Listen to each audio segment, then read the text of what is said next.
Le Livre du Ciel, tome 19, 25 août 1926. La divine volonté fait de la vie entière de notre Seigneur un acte unique en son intérieur.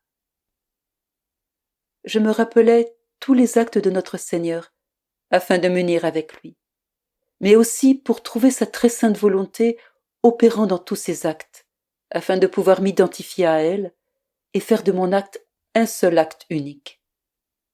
J'aurais voulu être conçu avec Jésus, naître avec lui, gémir, pleurer, souffrir, prier, verser mon sang avec le sien et mourir avec Jésus. Je pensais à cela lorsqu'il se manifesta en moi, et levant le bras comme pour me serrer contre lui, il me dit : « Ma fille, ma vie entière n'a été qu'un acte unique venant de l'acte unique du Père éternel, qui n'a pas de succession d'actes. Et si dans mon humanité, extérieurement, on pouvait voir la succession graduelle de mes actes, c'est-à-dire ma conception, ma naissance, ma croissance, mes actions, mes pas, ma souffrance et ma mort, dans l'intérieur de mon humanité, ma divinité, le Verbe éternel uni à mon âme, tout cela formait un acte unique de ma vie tout entière. Par conséquent, la succession des actes externes que l'on pouvait voir dans ma vie était l'expression de l'acte unique qui, débordant à l'extérieur, formait la succession de ma vie externe. Mais dans mon intérieur, je fus conçu en même temps que je naquis, pleurais, gémis, marchais, opérais, parlais, prêchais l'Évangile, instituais les sacrements, souffris et fus crucifié. C'est pourquoi tout ce qui pouvait être vu à l'extérieur de mon humanité, peu à peu, pas à pas, n'était à l'intérieur de mon humanité qu'un seul acte unique, long et continuel, et qui continue encore.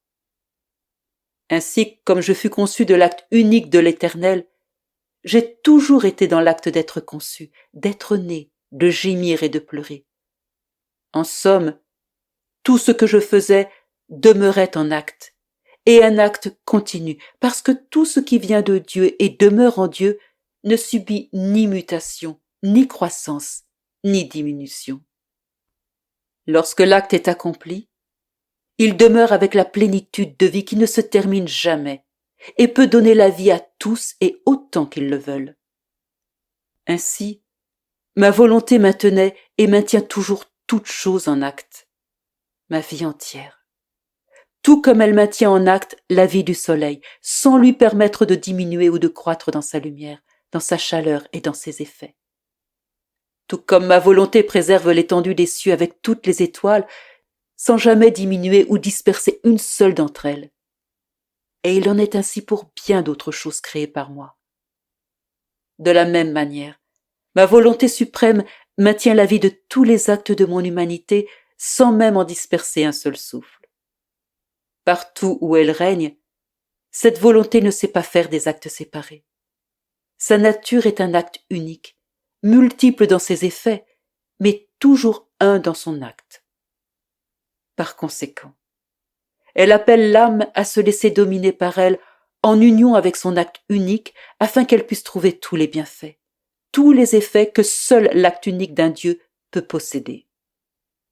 Par conséquent, que ton attention demeure unie à cet acte unique du Père éternel si tu veux trouver toute la création et toute la rédemption en acte. Et c'est dans cet acte unique que tu trouveras la longueur de mes souffrances, de mes pas, de ma continuelle crucifixion.